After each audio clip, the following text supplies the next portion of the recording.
બનાસકાંઠા જિલ્લાના Mavsari police station વિસ્તારના 1 વર્ષ અગાઉ તડાવ ગામમાં એગ્રોની દુકાનમાંથી ₹71 લાખની મતાની ચોરાયા હોવાની ફરિયાદ નોંધાઈ હતી, જે બાબતે અનડિટેક ગુનો ડિટેક્ટ કરવા સારો બનાસકાંઠા એલસીબી પોલીસ શંકાના આધારે 24/8/2023ના રોજ રાજપૂત થાનાભાઈ દાનાભાઈ સપરેડાવાળાને પકડી પાડી તેને માવસરી પોલીસ સ્ટેશન લઈ જઈ બળજબરીપૂર્વક ગુનો કબૂલ કરવા એલસીબી સ્ટાફ જેમાં પ્રકાશભાઈ માવજીભાઈ ચૌધરી, એલસીબી પીઆઈ આહિર તેમજ અશોકસિંહ અને અર્જુનસિંહ વગેરે હાજર રહી ચોરીનો મોટો ગુનો હોય ગુનો તમે કરેલ છે તેની કબૂલાત કરવા માટે 24/8/2023 થી 28/8/2024 સુધી પીડિત યુવકને ઢોર માર માર્યો હોવાની વાત કરી હતી। જોકે 28/8/2024ના રોજ પીડિતને એલસીબી પોલીસે છોડી દીધેલ અને કહેલ કે આ વાતની કોઈને જાણ કરી તો તને જાનથી મારી નાખવા તેમજ ગમે તે ગુનામાં લઈ લેવાની ધમકી આપી હતી।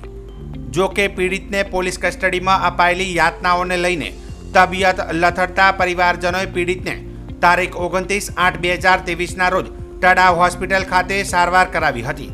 જો કે 2 દિવસ બાદ પગના તળિયા સૂના પડવાને લઈને 4/4/2024ના રોજ નંદાણી હોસ્પિટલ ડીસા ખાતે સારવાર અર્થે ખસેડાયો હતો। જો કે 6/4/2024ના રોજ માવસરી પોલીસ સ્ટેશન ખાતે પીડિત ફરિયાદ કરવા ગયેલ ત્યાં ફરજ પર હાજર રહેલા પીએસઓએ કહેલ કે એલસીબી પોલીસના વિરુદ્ધમાં ફરિયાદ નહીં લેવામાં આવે, તારે જ્યાં કરવી હોય ત્યાં કરી લેજે। ત્યારબાદ અંતે વાવ સિવિલ કોર્ટમાં તારીખ 8/4/2024ના રોજ વકીલ NR સોલંકી મારફતે ફરિયાદ કરવા અંગેની અરજી કરી હતી।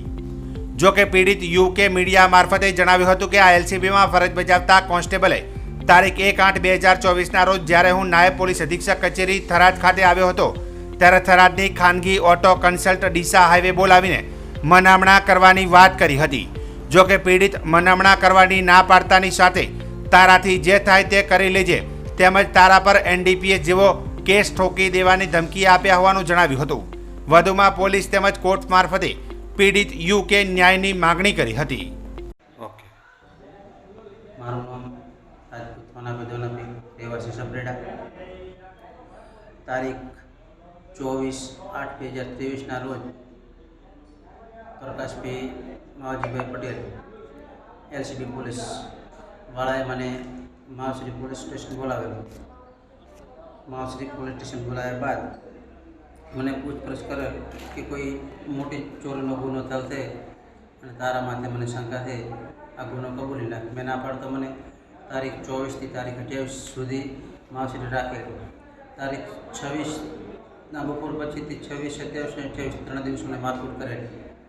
ત્યારબાદ 28 તારીખ મને છોડી મૂકેલ અને વાત કરેલ કે આ વાત કોઈને કરીશ તો તને ગમે તે બીજા કોઈ મોટા ગુનામાં લઈ લઈશું। ત્યારબાદ મેં 29 તારીખના તડાવ દવાખાને દવા કરાવેલી। અવારનવાર દુખાવો થતો હું વાવ તરત દવા કરાવતો, મને વધારે તકલીફ થતો મેં દિશા દવા કરાવી। દિશા ડૉક્ટરે મને વાત કરેલી કે તમારે પગની નસો બ્લોક થાય તો તમને ભવિષ્યમાં પગની ખોડ આવી શકે છે। ત્યારબાદ મેં માવસરી પોલીસ સ્ટેશને ફરિયાદ કરેલી કે ભાઈ આ વાતનો મને ન્યાય મળે। માવસરી પોલીસ સ્ટેશન ફરિયાદ ન લે તો મેં વાવ કોર્ટમાં ફરિયાદ કરી। વાવમાં ફરિયાદ કરતા ત્યારબાદ મને ડીએસપી સાહેબ પાલનપુર, ડીએસપી સાહેબ થરાદ બોલાવેલો મને અને આ લોકો હજી મને તાક ધમકી આપે છે, મનામણો કરવાની કોશિશ કરે છે। અવારનવાર મારા ગામમાં કાળા કલરની ગાડીઓ લઈને આવે છે અને મને કહે છે કે આ વાતનો તો મનામણ કરી નાખ, મનામણ નહીં કરે તો તને ગમે તે કોઈ મોટા NDPSના ગુનામાં ફસાવી લઈશું।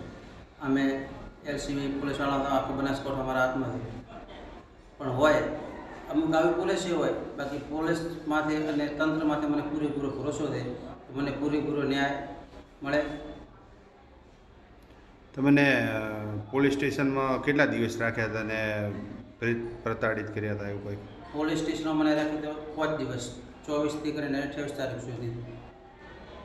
તે દરમિયાન કયા કયા ભાગોમાં તમને મારકૂટ કરવામાં આવી? મને ઘોડા લકડી કરી, બે પગ વચ્ચે ધોકો સારી, ઊંચો બોધી, પગની એડીઓ પગદળીઓ ઉપર મને માર મારે અને ઘૂંટણ માથે પણ પટાથી મારે ધોકો લાકડીથી।